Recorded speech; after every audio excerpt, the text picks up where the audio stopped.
Episode 662 with a podcast in Assuming America, the Aaron Torres Sports Podcast presented by Betfred Sportsbook. It is Tuesday, February 7th, 2023. People, I hope everybody's doing well. I hope everybody is having a great day. And let me tell you this, we have ourselves a little plot twist this week on the Aaron Torres Sports Podcast. Okay, so here is the deal. Here's what you need to know. Today was just supposed to be a little bit of a bonus episode. We come back to a full show on Wednesday. John Jastremski from The Ringer, for people who are not familiar with his work. He is an excellent young voice based out of New York, a good friend of mine, used to work at WFAN, the famous radio station there, now hosts a very popular podcast with The Ringer called New York, New York. And I want to bring JJ on because it feels like in college basketball, there's a lot going on in the New York area. St. John's, what's up there? Is my Rick Pitino hypothesis true? We're going to discuss that. And JJ is also a Syracuse guy. So it felt like, oh, this will be fun. We'll talk a little Syracuse, get the perspective of a Syracuse alum, media member, whatever, on Jim Boeheim, his present and future. That was the plan for today. And we will still get to JJ. But we're going to start the show. We got a crazy update on the Jaden Rashada story. Jaden Rashada, the high 4-star, low 5-star, whatever, quarterback, the NIL stuff. It came out about 2-3 weeks ago. Well, The Athletic put out a very interesting, detailed piece on everything that happened. Jaden Rashada's part, his parents' part, the boosters' part, all that good stuff. So this is the new schedule for the Aaron Torres pod this week. We're going to do a full show today. Jaden Rashada, then we will talk to JJ about all sorts of whatever with New York. Probably no Wednesday show. My Tuesday night is a little bit hectic. I don't know if I'll be able to do the Wednesday show. So let's plan on the Monday show I just did, the Tuesday show today, and then I will reconnect later in the week on whatever the late week show looks like. Obviously, we'll talk Super Bowl. We'll talk anything that happened in college hoops. Tuesday is a loaded night, Arkansas at Kentucky, amongst the many games there. And I might have a guest for you come Friday, so stay tuned. We'll do maybe a Thursday, Friday, maybe just a Friday episode of the Aaron Torres pod. But this is the show of record for the middle of the week, if you will. So John Jastremski coming up. But with that said, woo, buddy, let's get to the topic of the day. And the topic of the day, listen, as I said, this was supposed to be a quick 20-minute in and out Aaron Torres pod. Just one problem. On Monday morning, we got some very interesting details on everything that happened with Jaden Rashada, the 4-star quarterback, had been committed to Florida, decommits. It's crazy. There's NIL, blah, blah, blah, blah, blah, this and that. And so we got all sorts of updates on this. We heard about what happened from his family's perspective, from the Florida perspective, how much money was actually offered. It is staggering. So I don't want to waste any more time. I want to give you the details of what we knew, what we learned on Tuesday or on Monday, and then most importantly, what I kind of think of all of it, right? So let's start from the beginning, and I'm just going to give you the 30-second who Jaden Rashada is for people who may not be familiar. But this was the highly rated quarterback. Last summer, he made headlines, was a Florida lean, set to commit to Florida, sets a commitment date, last second decides to, quote unquote, take a visit to Miami, and all of a sudden he commits to Miami. At the time, there's NIL tampering allegations. He was going to go to Florida, but blah, blah, blah, blah, blah, blah, blah, blah, blah. I bring it up because in the fall, he decides, you know what? I do want to go to Florida. Flips from Miami to Florida, and all seems well and good until about 3 weeks ago when it was time for him to actually enroll at Florida. All his stuff is shipped to the state of Florida. This kid is from California. And then we find out that he's not enrolling in Florida. All his stuff's in the state. And we find out through the grapevine and good reporting from multiple outlets that basically the NIL deal that Jaden Rashada had agreed to, Florida basically voided it. They just said, we're not paying you. And so over the last 2-3 weeks, Jaden Rashada has since kind of regrouped. I feel bad for the kid. We'll get into that. But he decommitted from Florida, got out of his letter of intent. He ultimately signed with Arizona State. He's a West Coast kid from the Bay Area. His dad played at Arizona State. But over the last couple of weeks, there's just been this crazy kind of want to know all of the details of everything that happened in this recruitment and how did we get here? How was he committed to Florida, signed with Florida, set to enroll? on campus, basically in Southern Florida, playing in the Under Armour All-American game, set to go to Gainesville, never shows up because the school isn't going to, not the school, the collective isn't going to pay him. Well, on Monday, we got some details courtesy of a great report from The Athletic. And listen, I don't know all the guys over there. Used to work with Stu Mandel, used to work with Bruce Feldman, have an immense amount of respect for those guys. Andy Staples, all of the people that worked on this story. Want to give credit to The Athletic because they did an unbelievable job on this story. But the question becomes, Torres, what did we learn in this story? Well, first we learned how much Jaden Rashada was getting paid, what he was going to have to do, and all the circumstances around it. So how much was he going to get paid? There had been reports that it was upwards of $13 million. Some outlets said that number was insane. That wasn't even close to the actual number. Well, as it turns out, it was pretty close to that number. Here's what we found out via The Athletic on payments to Jaden Rashada. Again, a high four-star recruit, four-star quarterback in the class of 2023 from the University of Florida, from one of their collectives. He was going to get paid, are you ready for this? $500,000 up front, basically the day that he signed. Then a $250,000 payment every single month for his freshman year, $291,666.66 every month for his junior year, or for his sophomore year, $375,000 for his junior year. And if he was still there for a senior year, and the assumption is he's going to be 3 and done, he'll be out of college by then. But if he is there, his quote unquote salary, if you will, his NIL agreement is probably the right way to put it, would bump down to $195,000 a month. So that was what he was about to get paid. And here is what he had to do for the NIL portion of it, the name, image, likeness. He must be endorsing something big, right? Well, not exactly. According to the Athletics report, here is what he had to do. He had to be a resident of Gainesville, Florida. Had to be just in the city. He had to do at least one branded Twitter post and one branded Instagram post per month.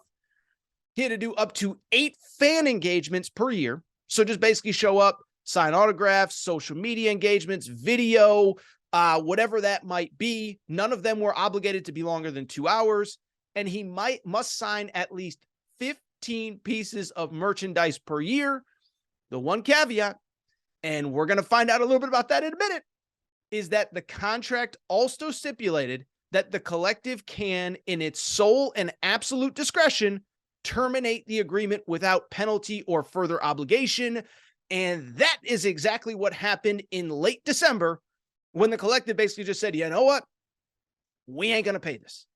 And so that is what happened. That is what we found out. This was from a contract, obtained by The Athletic. And now let's talk about some thoughts on what I just told you, because those details are insane. All right, so let's get into it. Let's discuss, let's debate. I got about 5-6 thoughts. I'm just going to throw them at you one after one after one. The first one, that's a lot of money.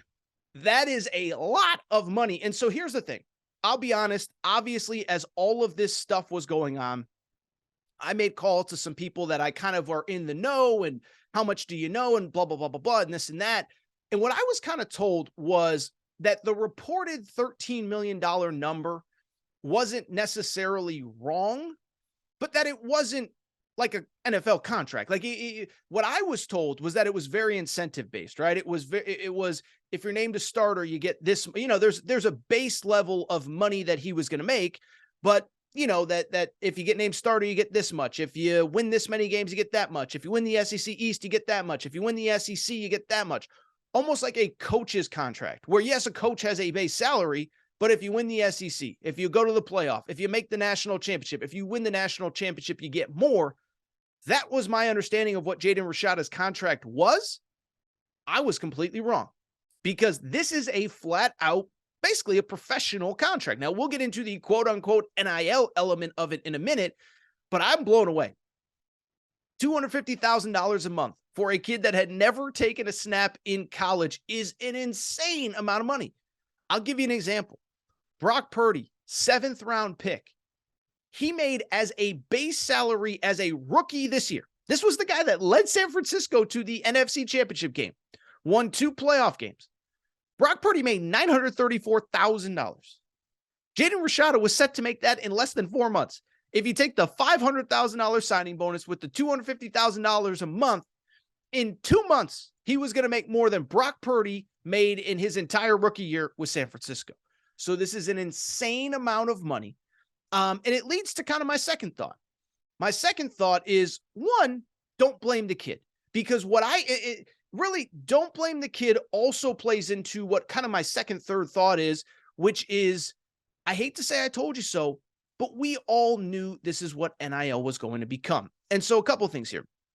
One, from the beginning, from back in 2018, 2019, 2020, when the first NIL legislation first went through all these kind of government entities, I said from the beginning, I'm not anti-NIL. What I'm not personally in favor of, and it doesn't really matter what I'm personally in favor of, but what I said was, I'm not in favor of NIL without any regulations at all. Because one, NIL without any regulations at all immediately becomes pay for play. And then two, when there's NIL without any regulations at all, when the schools can't be involved, you know what ends up happening? Unscrupulous adults get involved as well. And so in a perfect world, and again, I don't have all the answers. I'm not anti-players getting paid. But I think we all understand that when this started, it was supposed to be, you can sell your jersey or you can do an autograph signing or whatever. It wasn't supposed to be, we're just throwing bags of cash at 4-star quarterback recruits. Now, again, these are the rules. This is what somebody was willing to pay. So I am not anti-Jaden Rashada or even anti-Jaden Rashada's family. But when you do this without any guidelines, without any stipulations, without any rules, this is what's going to happen. You're going to have parents that are essentially pimping out their kids. And to be clear, that is what Harlan Rashada, Jaden Rashada's dad, did. I'm sorry. I don't mean to be disrespectful, but in the article, there's a couple references to a couple different things. One, whenever they would go on visits, they'd kind of sort of ask, hey, what's kind of your NIL setup? And then a few days later, a lawyer would call that school and say, hey, this is what we're expecting to sign with your school.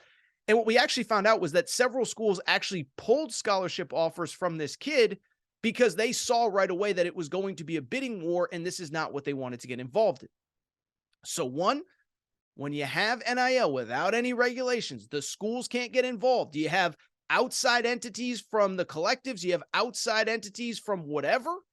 You get situations like this, where on the one hand, don't love the way that Jaden Rashada's dad handled things.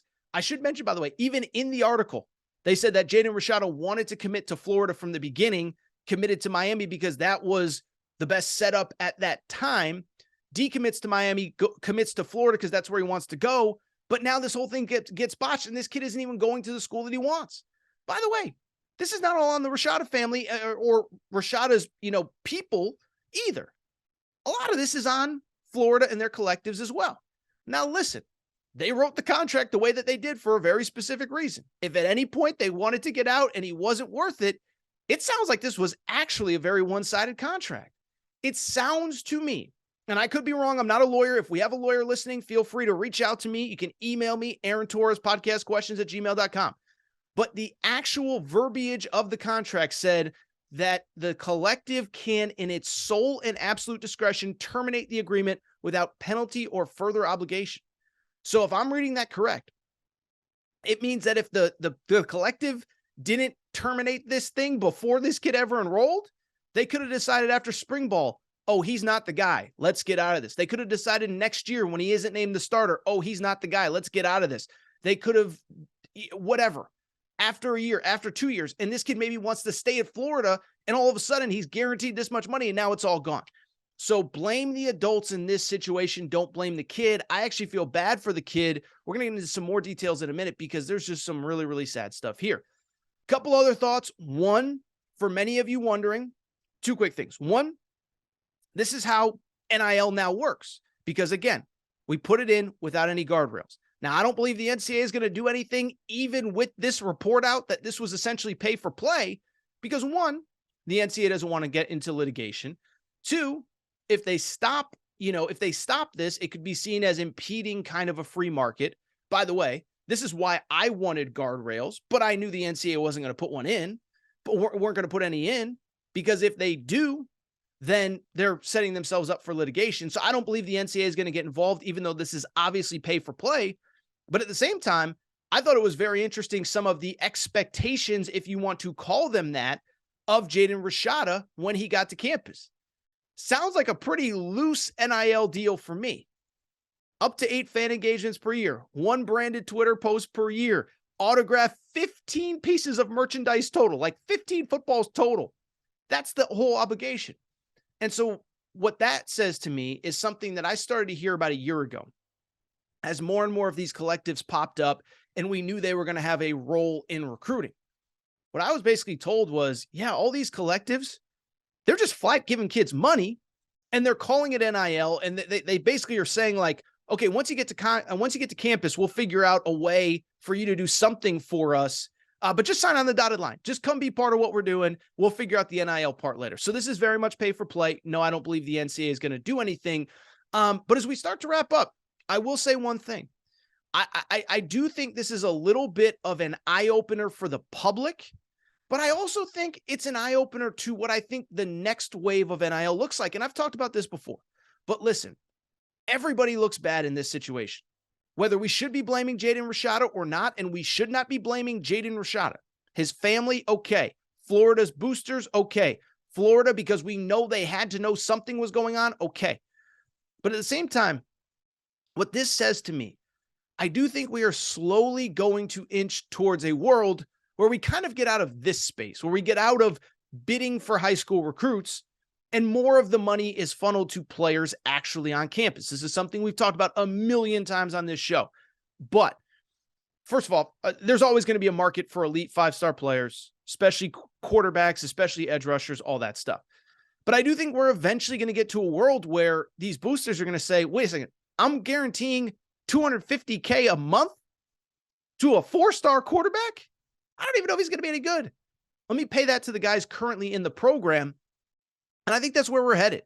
I talked about all this, but when Mark Stoops in the middle of the season basically called out his administration and said RNIL is behind, I never believed that Mark Stoops was going to buy recruits. I think what Mark Stoops was afraid of was that his players were going to enter the portal because they felt like there was going to be a better alternative out there for them financially. I told you, I spoke with somebody who kind of runs one of these collectives, helps with one of these collectives in Big Ten country. He said, just because, we're not in the headlines, our guys are getting very well taken care of. It's just not in the way that some other schools are doing it. We're not going out there and just bidding on recruits. But once our kids get to campus, once they produce, we're making sure that they know that they are very well taken care of. And that's the way it should be, by the way, right? That's the way it should be. You come to campus, you earn your spot, you produce, you create revenue and create value for the school. You should be compensated for that. You should be compensated. I'm just going to throw out a number. You should be given a couple grand, $5,000, $10,000, whatever, to show up to a dinner or a meet and greet or an autograph session if you've done something.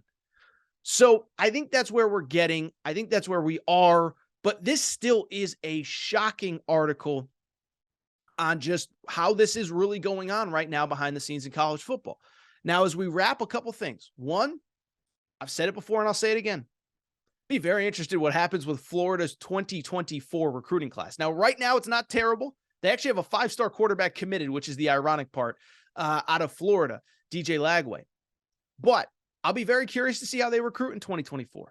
Because I will tell you, if I was at Florida State, if I was at Miami, if I was at Alabama, if I was at Georgia, and one of these kids was considering Florida, I'd sit there and say, is that really where you want to go? That's really where you want to go. Because you saw what happened with Rashada. You ain't going to get paid. So they're going to promise you something they're just not going to deliver. Very curious to see what happens with Billy Napier. And then finally, I'm very curious to see what happens with Jaden Rashada. And I can't emphasize this enough. And this is one of the reasons, again, I was never anti-NIL. But there need to be guardrails because people get taken advantage of. And often it's the kid. It's the 17, 18, 19-year-old that has no life experience. They just want to play football. They just want to play basketball. And the adults behind the scenes are making decisions. Unfortunately, this has been going on for far too long, and we all know stories just like this. But Think about this kid. There was a story in the Athletic report of Jaden Rashada after he committed to Miami, showing up to Elite 11, and everybody knowing this kid got that NIL bag, and all the eyes are on him. How good is he? Is he worth everything that he's reportedly getting? And after the first day, after camp is done, he's struggling and he's there crying because the pressure is getting to him in a way that he could never imagine. And so I'll be honest, I'm a Jaden Rashada fan. I'm wishing him well. I hope he goes to Arizona State. He's not going to start this year, I don't believe. Drew Pine, the transfer from Notre Dame, Connecticut kid, stand up, baby. I think Drew Pine is probably going to be the guy. And then we'll see if Jaden Rashada is good enough in 2024 to earn that starting spot. Last thought really quick. I thought it was very interesting. According to the report, and I saw Andy Staples tweet this as well, the belief is that Jaden Rashada is getting nothing in NIL to go to Arizona State. So you talk about a situation where the adults in this situation were just, evil's not the right word, but just so disappointing. A father who doesn't let his kid go where he wants to go. A bunch of boosters who screw it all up because they made promises they can't keep or they decided not to keep. It's disappointing. I know everybody's anti-NCAA. They hate the NCAA. But I'll tell you, I do hope that we get some sort of guardrails or regulations in this where we're going to hear a lot more stories like this. All right. So what I want to do, I want to take a quick break. When I come back, my buddy John Jastremski, I've laid it out. And JJ, everybody calls him JJ, just a really good friend of mine. I've known him about 5-6 years, never had the real reason to have him on the pod. But with the Jim Boeheim news, I thought he'd be great on it. Jim Boeheim, he is a Syracuse alum, not Jim Boeheim, but John Jastremski is a Syracuse alum. Talk a little bit about him. And then he lives in New York. He's hosted radio in New York forever. He takes callers. He knows what New York City basketball, what basketball means to New York City, and he knows what St. John's could be if they ever get good again. So John Jastremski is next. Quick reminder, probably no Wednesday show. If Arkansas, Kentucky goes to triple overtime or something, I'll obviously reconsider. But realistically, we'll probably be back on Thursday or Friday. But enjoy John Jastremski, and that Jaden Rashada stuff is fascinating. Time for me to get out of here, at least for now. Throw over to John Jastremski. Shout out to Torn Craig. Shout out to Rachel who hates my voice. Shout out to JJ Redick, you F-head. Unblock me, bro. Quick break. Come back. John Jastremski from The Ringer. All right, we're going to get back to the show in a minute. But before we do, I want to welcome back our presenting sponsor, Betfred Sportsbook and the Betfred Sportsbook app. By now, you know their story started in 1967 in the UK, over 1,200 shops in the UK, and Betfred has come to the US and made a major splash. They are not only the presenting sponsor of the Denver Broncos, Colorado Rockies, Cincinnati Bengals, Aaron Torres Media, but what I love about Betfred is they do more for their customers than anybody else in the sports betting space. And here is the great news. Two pieces of great news, actually. One, the Betfred Sportsbook in Las Vegas is officially open at the Mohegan Sun Casino. Make sure to check it out there in Vegas. It's officially open, ready to go. It is going to be awesome. Two, big game coming this weekend. And here's the good news. Nobody takes care of their customers like Betfred, as I told you. And here is the crazy part. If you bet 50 on any game, but there's a big one on Sunday, you already know who's playing.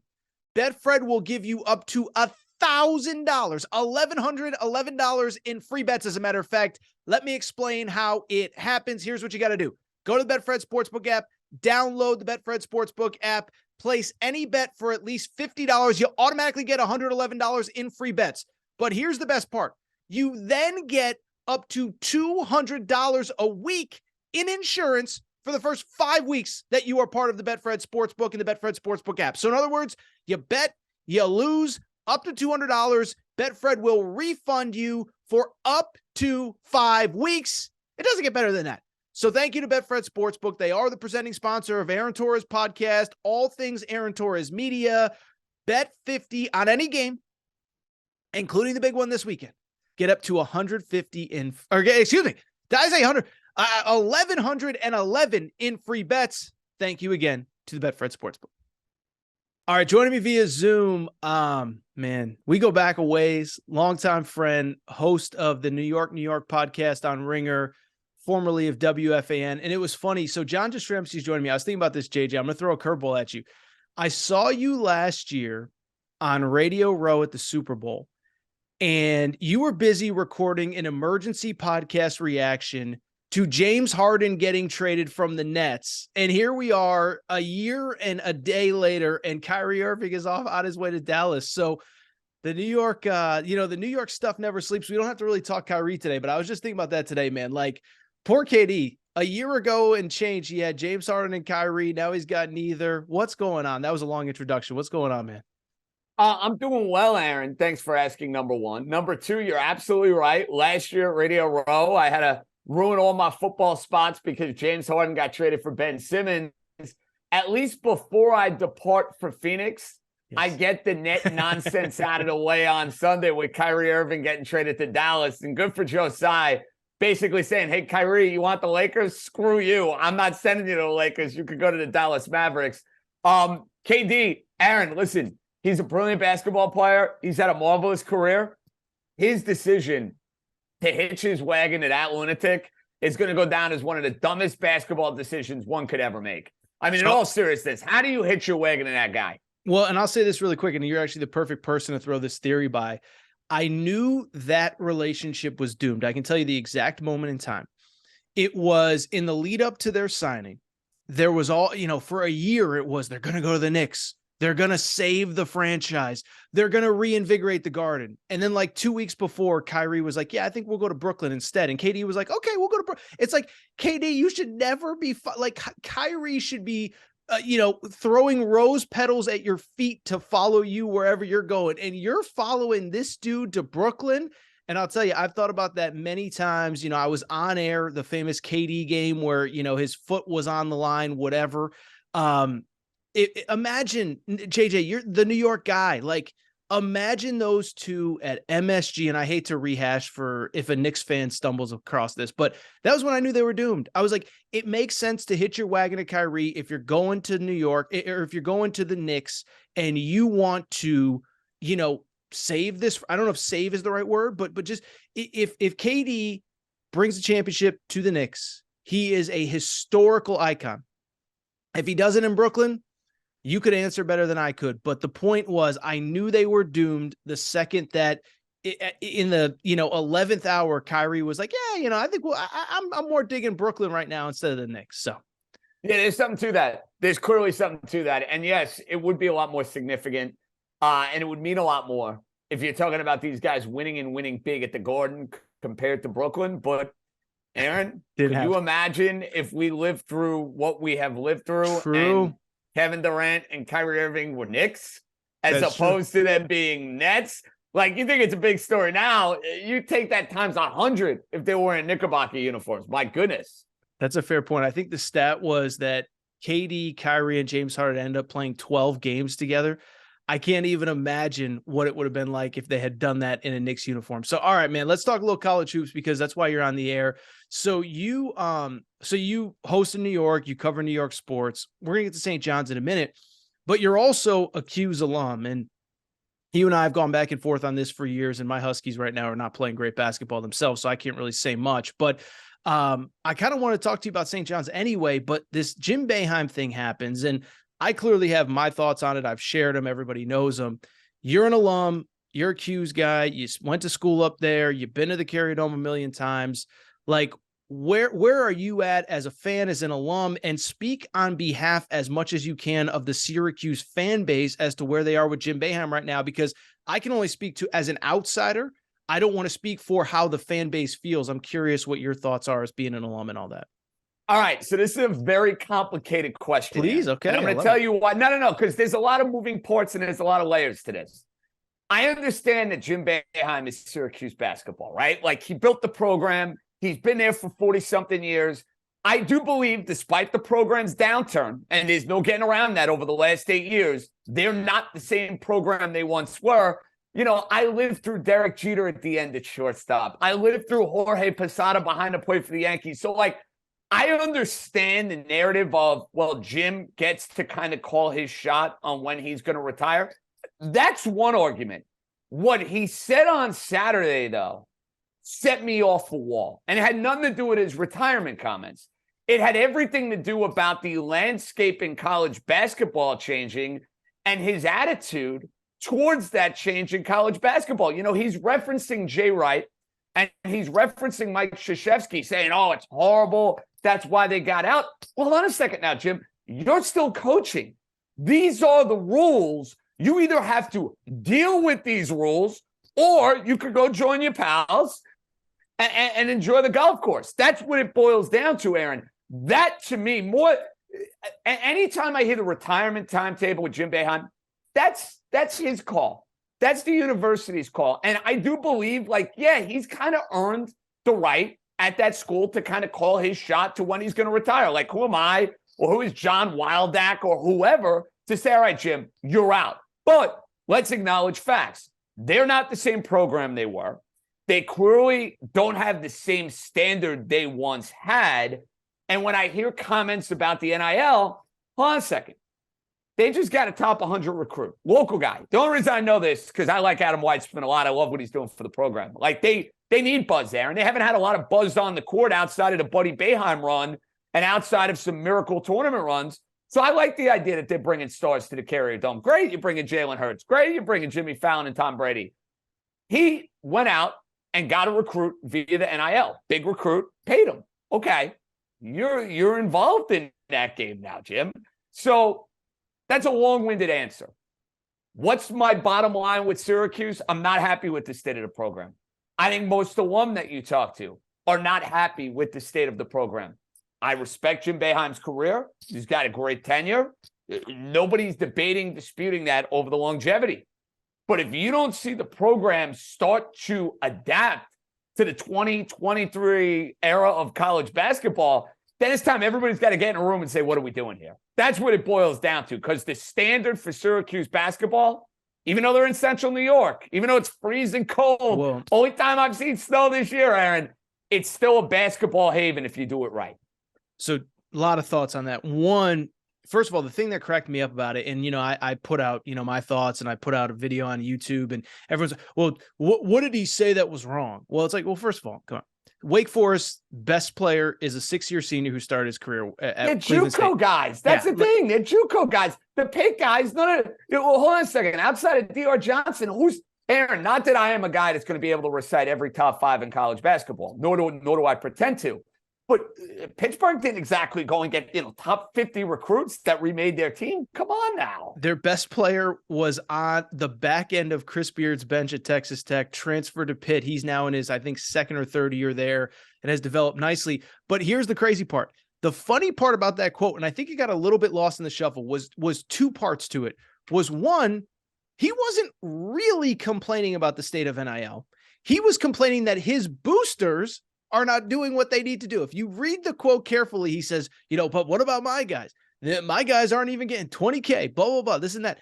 But then the other part, and this was the part that tripped me up, it was part of an article that stated that he wants to come back for next year. So if it's that bad, as you said, why are you, like, if it's that bad, as you said, go hang out on the golf course, enjoy time with your kids. They're probably playing overseas, enjoy time with your wife, whatever. But that was the part that tripped me up. If it's that bad, why? I don't know. It's unbelievable. Well, and Aaron, that's the question. Yeah. If this was a coach who hadn't won a title or hadn't won, you're like, what is there to prove? You're pushing 80 years old. You've won at Syracuse. You won a zillion games. You've been to the Final Four a bunch. You want to tell me he wants to go out where the team is not, an NIT team, where the team doesn't have a losing record? All right. Let me see this young group that they have next year get to the tournament. They're not getting there this year. We all know that. That, to me, after next year, and that's also assuming, Aaron, oh, by the way, that all of the guys Syracuse has who are the, freshmen 5-6 in this crazy world of college basketball, they all coming back? Hmm? Does anybody come about back? That? Yeah.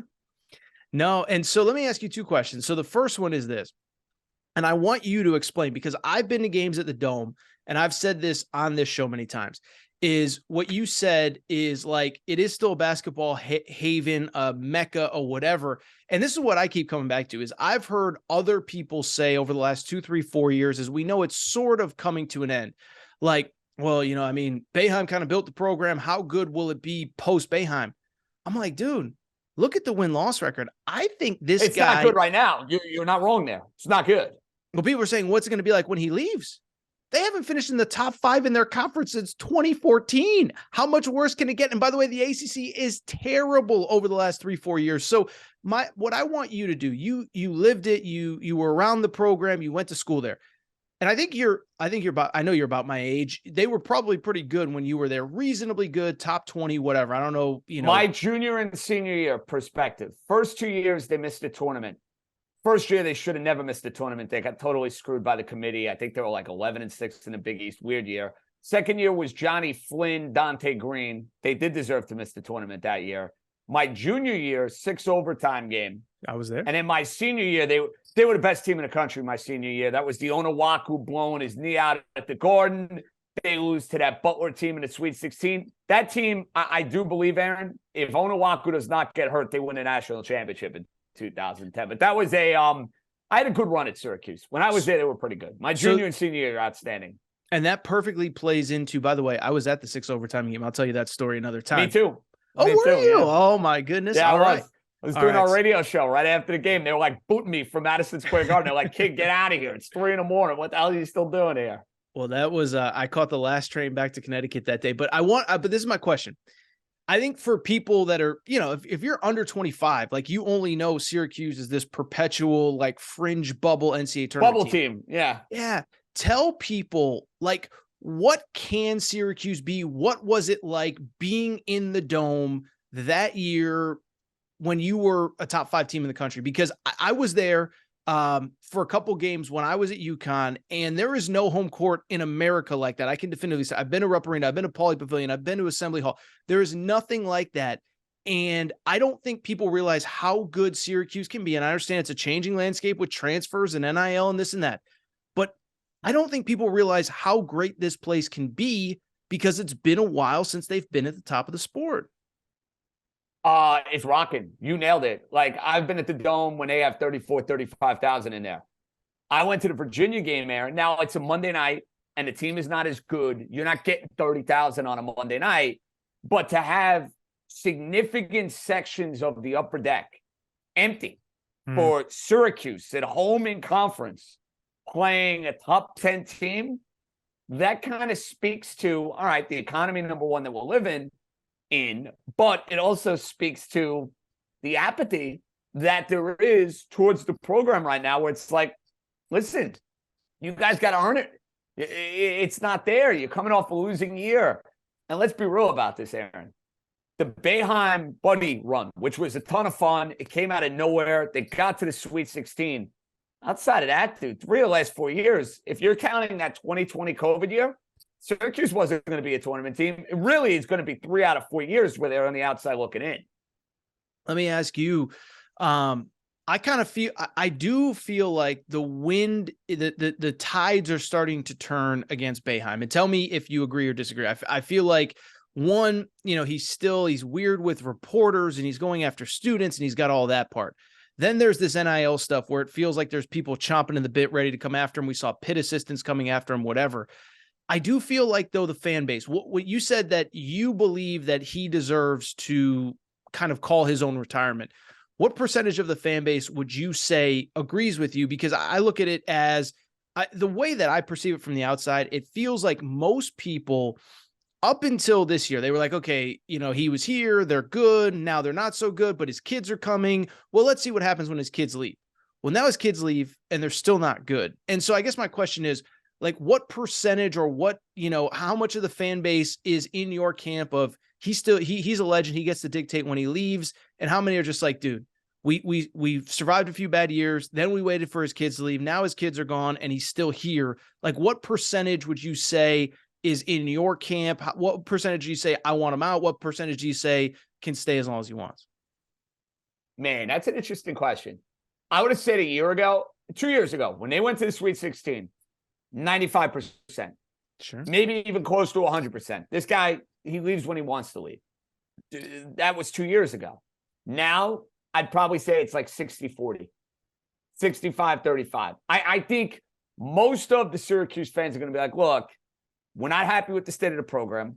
We're not happy with the job Boeheim has done over the last few years, but he's still Jim Boeheim. Like, it's like Derek Jeter. Like, Derek Jeter, not to compare Derek Jeter as a player and Jim Boeheim as a coach, but you get my drift. In 2014, in his last year, he clearly was not Derek Jeter from 2009 or 2006, but he's Derek Jeter. He's leading off. He's batting second. He's playing shortstop for the Yankees.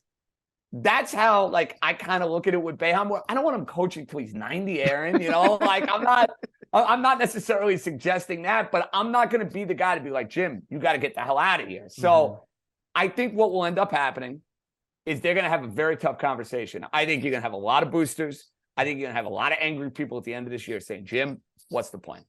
What's the plan? Now, maybe he's giving them that info and he's not making it public. And knowing Boeheim, Aaron, and I don't know him great, obviously, but, you know, I was around the program. I went to Syracuse. Does he strike you as a guy that's going to go through the whole Coach K retirement tour? Not my opinion. I don't see that at all from Jim Boeheim. I don't think he wants that. First of all, he's not going to get that love and that adoration. No, he's a whiner. That's it. Yeah. Boeheim, that's not his way. See, that's the thing, like with him berating the reporters. That's nothing new. Aaron, you know this. Sure. When they were number one in the country, I'm sure I got some snippy answers from Jim Boeheim when I asked a few questions on quite a few occasions.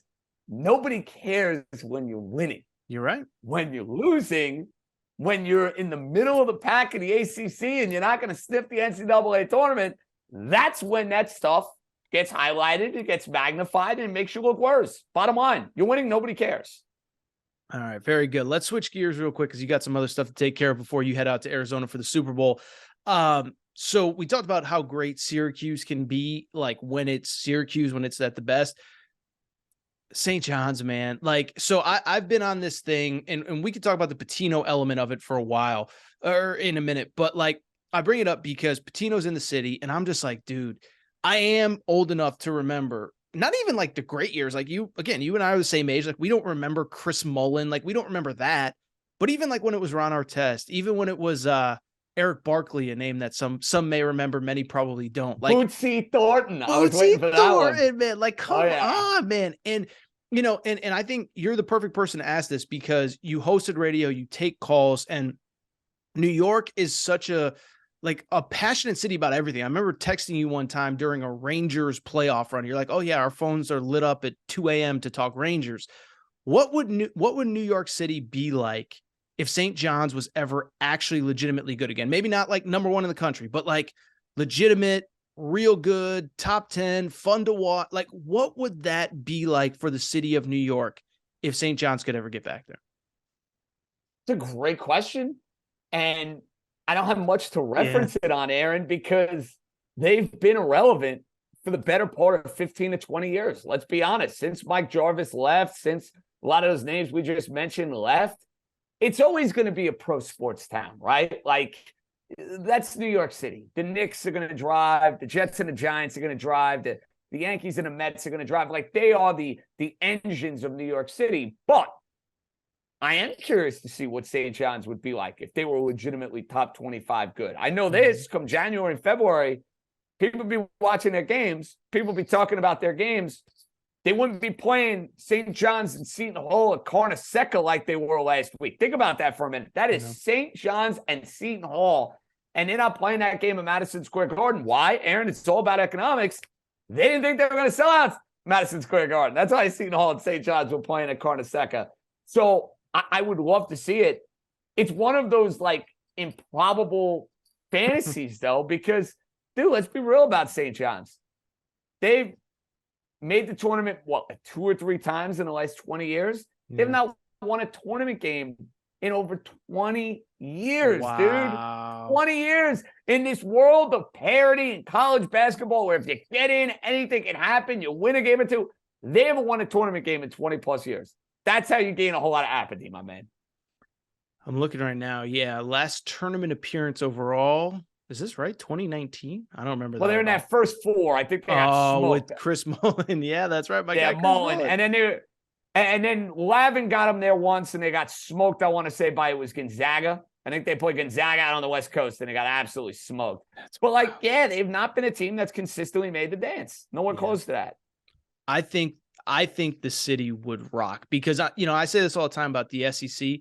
People think the SEC is a football conference. The SEC is a winning conference. If you're good, they'll support you in whatever. And that's the vibe that I get from New York. Now, is it going to be leading your show over the Knicks, over the Giants, over the Yankees, over whatever? Probably not.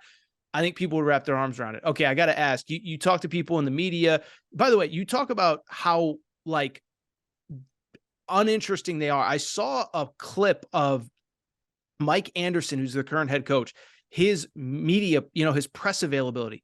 There were 3 reporters there in the back of car in a second. It's really bad. I was blown away. This is the media capital of the world. There's 3 reporters covering this team right now. So I bring it up to say, I have been on this. You have to call Rick Pitino. He's in the city.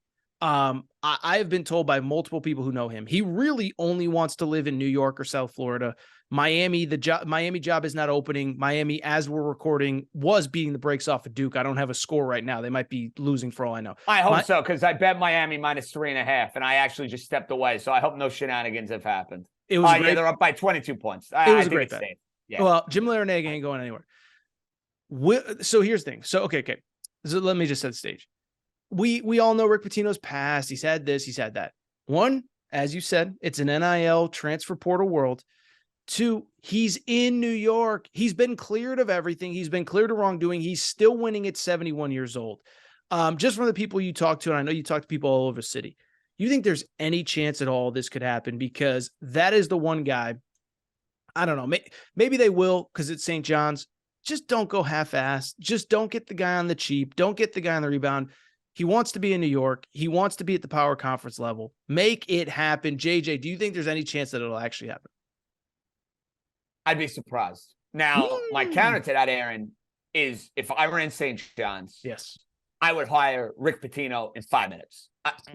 There would be nothing to discuss. Whatever you want, coach. Build me a winner.